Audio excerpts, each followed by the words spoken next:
right, boys. Prepare to be dazzled. From the earliest writings of man, we know that the human race has been comprised of the haves and the have-nots. When I was a kid back during the Great Depression, I was obsessed with a desire to know what invisible something separated the haves from the have-nots, being a have-not. I wanted to know why so few managed to be well off financially in a country where success is available to everyone. For example, in checking the Statistical Abstract of the United States, published by the Bureau of the Census, I discovered, just lately, that only 10% of the men in this country, 65 years of age and older, have incomes of $6,000 or more a year. More than 80% of all men 65 or older have incomes under $4,000 a year. Only 7.6% have incomes between $7,000 and $10,000 a year, and only 3.7% have incomes of $10,000 a year or more. A man starts his working career in his 20s, often earlier. He's fortunate in that he lives in the free world. He has better than 40 years to make the grade financially in the richest country on earth. Yet, according to the statistics, only about 10 out of 100 will be financially secure by the time 65 rolls around, and only about 4 men out of 100 will be financially comfortable. Now, why? Well, let me tell you how to find out for yourself. Conduct your own survey. Start down the street in your neighborhood on any Saturday or Sunday and ask the man of every house 2 questions. The first question is, what are you doing at the present time to increase your income now? That is, how much do you want to earn? And when you've evaluated the blank stare you get in response to that question, ask question number 2, which goes, how much money are you planning to be worth at age 65? Now, when the silence becomes too unnerving, thank him and move on to the next house. Ask 50 men, 100, 1,000, until you're completely convinced that the reason men don't make more money during their working lives, and the reason men aren't financially independent by the time they're 65, is simply that they seldom, if ever, do any constructive thinking on either subject. It's that simple, unfortunately.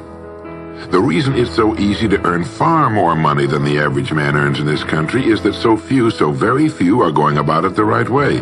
This is a race without enough contestants to bother about. The few who are really in the race can all be winners. Some will finish ahead of the others, but even the man who finishes last in this race will be financially secure. Most people, more than 90%, aren't even in the race. To prove it, ask yourself the 2 survey questions. Up until the time you started listening to this message, what were your plans for increasing your income? How much do you want to earn? And how much money had you decided to be worth by the time you're 65?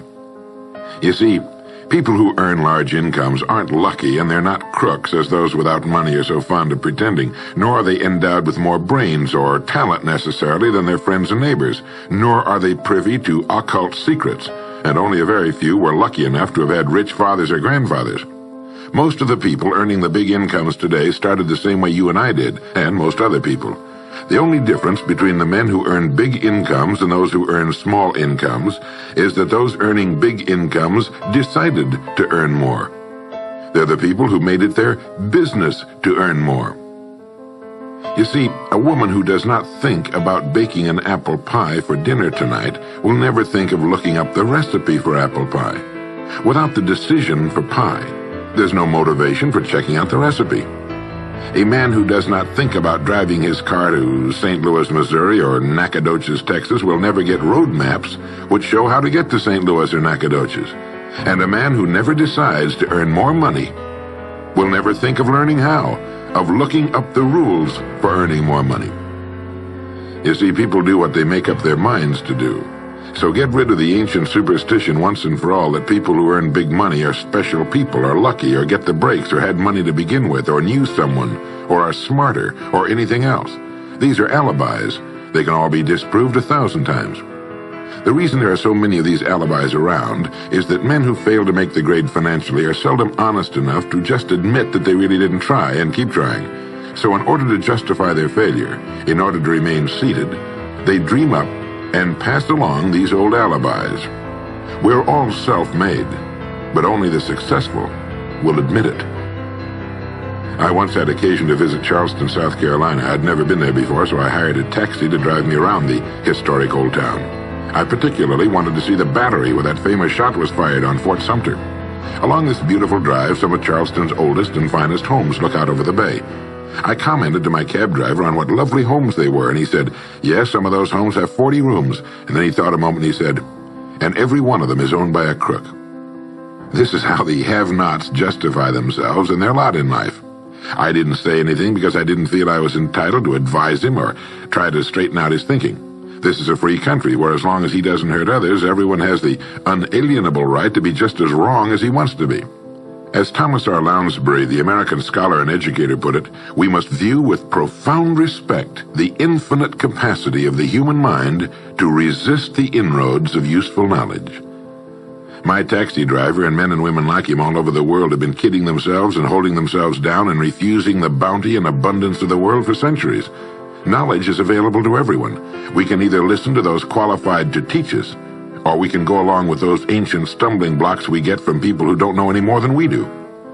The truth, incidentally, about those homes along that beautiful drive is that they were built by the men and women who made the largest contribution to the city of Charleston. In just a moment, I'm going to give you the formula for getting rich, but before I do, I want to remind you of something. Before a jet pilot begins his takeoff from an airport, he carefully goes over a checklist, item by item.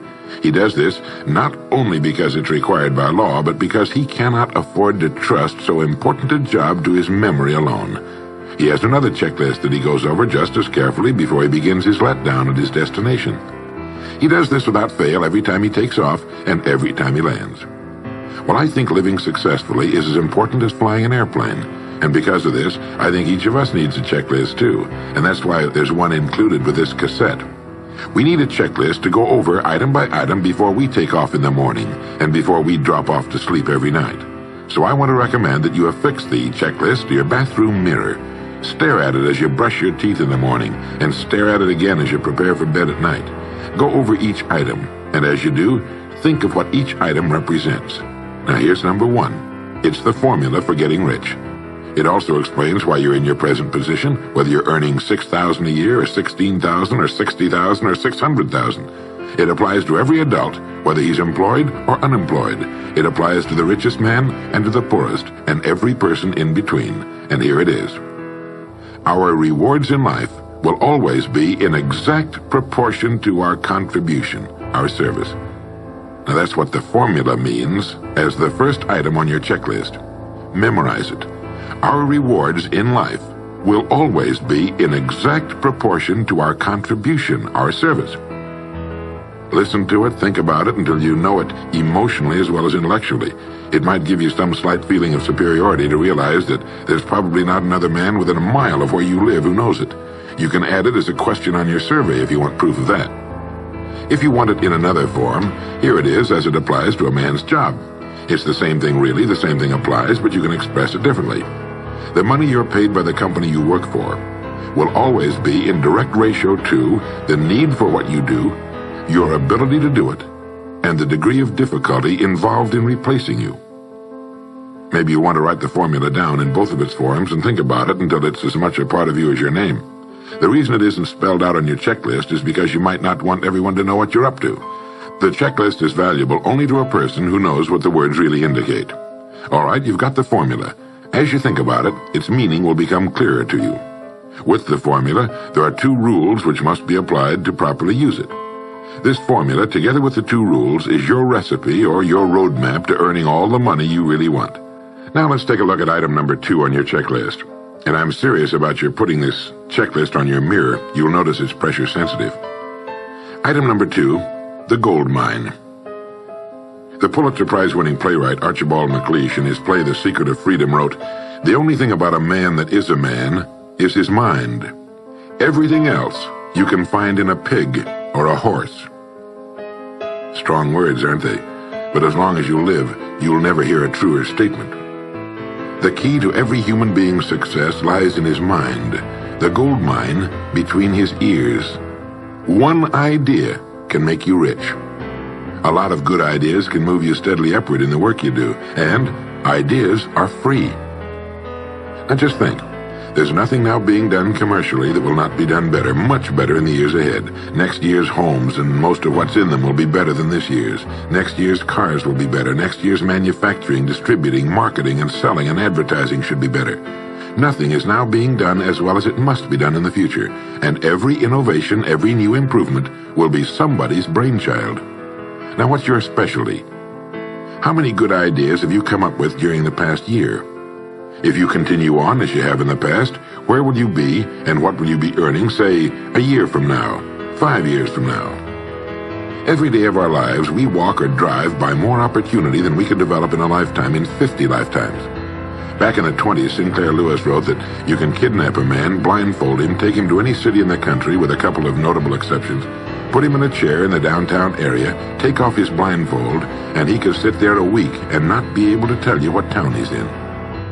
The streets are all alike. The buildings are all alike. The businesses all look alike. This is still largely true today. The reason for this being that most businessmen in this country are playing a game called follow the follower. If a man goes into business, no matter what line it happens to be, the first thing he does is make certain that his place of business, outside and inside, looks exactly like every other place of business of that type in the country. Do you know why? It's because he's been playing copycat since he was a year old and does it without thinking about it. For the same reason kids dress alike in school. He wants to be one of the gang. He doesn't necessarily examine all the business establishments in his field and pattern his on the one outstanding example, the one that inspires him, the one that he can really believe in. He just does what everybody else in his business is doing, and by this simple process, he guarantees his own mediocrity. Whose drum are you marching to, if indeed you're marching to anyone's, and why? Remember, whatever you now do for a living will be done differently, quite differently a few years from now. Never in the history of mankind have the opportunities for all of us been so great. But the great majority of people will be the beneficiaries of progress, not those who bring it about. Which group are you going to belong to? If you want to be a contributor, not just a beneficiary, here's the first rule. It appears on your checklist as the gold mine. So, think. Think deliberately and with a purpose. Use the gold mine between your ears. Begin by thinking at a special time every day. Back during the Depression, a New York lumber dealer was growing rich while other lumber dealers were going broke. When asked how he did it, he said, "Every evening when I get home, I close myself up in a quiet room, sit in a comfortable chair, and ask myself, how will my business be conducted 10 years from now? Then I try to do it now." Instead of competing with every other lumber dealer, which is what they were doing, he was creating. He was doing the very thing man was designed to do, the very thing man does best. A company growing at the rate of 10% a year will double its size in less than 8 years. But a man can improve his effectiveness 50% or 100% a year or more. The experts tell us that every one of us has within him deep reservoirs of ability, even genius, that he habitually fails to use. Well, let's begin now to reach into these deep, rich areas of pure net profit and use more of our real abilities. Let's think. Here's the best way I've found to make yourself think. Start getting up a little earlier than you're accustomed to. Right off the bat, this gives you extra time that 95% of the men in this country are not using at all. 1 hour earlier a day gives you 6.5 extra 40-hour weeks a year. But at this time in the morning, take a refreshing shower, dress, get yourself a fresh, hot cup of coffee if you're a coffee man, and then sit down to a clean sheet of paper. At the top of the paper, write your financial goal. Now, this is the amount of money per year you intend to earn soon. Incidentally, you might like to keep this to yourself, too. It's nobody's business but yours. Then, start to think. Think about your goal and what it'll mean to you and your family. Then see how many ideas you can come up with to help you reach that goal. Ideas to improve what you now do for a living. Ways of increasing your contribution to match your income goal. You know, jobs don't have futures. People do. No matter what line of work you may be in, there is within it more than enough opportunity to last a lifetime. You don't have to think of brand new ideas or revolutionary new ways of doing things, although you well might come up with some. Think of ways of improving what is now being done. If you are to increase your income by the amount you've specified, you must find ways of increasing your contribution, your service. And the key to this is to be found in your mind, in that gold mine between your ears. Try for 5 ideas every morning and write them down, and save those sheets of paper in a special idea file. Many, perhaps most of your ideas will be worthless, but some of them will be very good. A few will be excellent, and every once in a while you will come up with something really outstanding. You see, 5 ideas a day is 25 a week if you don't think on weekends. Now that's more than 1,000 ideas a year. One idea can get you to that income you're shooting for. The law of averages swings so far in your favor you just can't miss.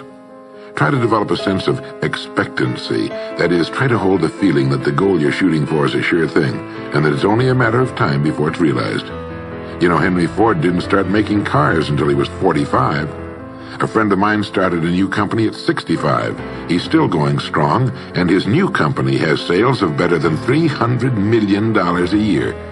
It's almost never too late. Try not to think of things outside of your own line of work or whatever it is you're most interested in. To think well and profitably, you must discipline your thinking. Keep it on course, controlled, keep it in one field, specialize. Now for the final item on your checklist. It appears as the word. And the word is attitude. Attitude has been called the most important word in the language. William James put it this way. He said, "The greatest discovery of my generation is that human beings can alter their lives by altering their attitudes of mind." Now this is something to think about. Can alter their lives by altering their attitudes of mind. It's another way of saying we become what we think about. Look at it this way. Your total environment, if you've been an adult for any appreciable period of time, your total environment is a reflection of you as a person. The house and the neighborhood in which you live, the car you drive, the clothes you wear, the job you do, the people with whom you regularly associate. Your total environment is an exact and merciless mirror of you as a human being. Now, if you feel your environment can stand some improvement, you have only to improve your attitude, and your world will gradually change to reflect the changing person.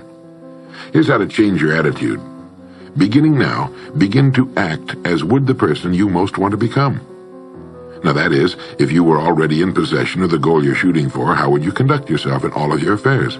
Well, do it now, and tomorrow, and the next day. Begin now to act the part of the person you most want to become, and you'll end by becoming that person.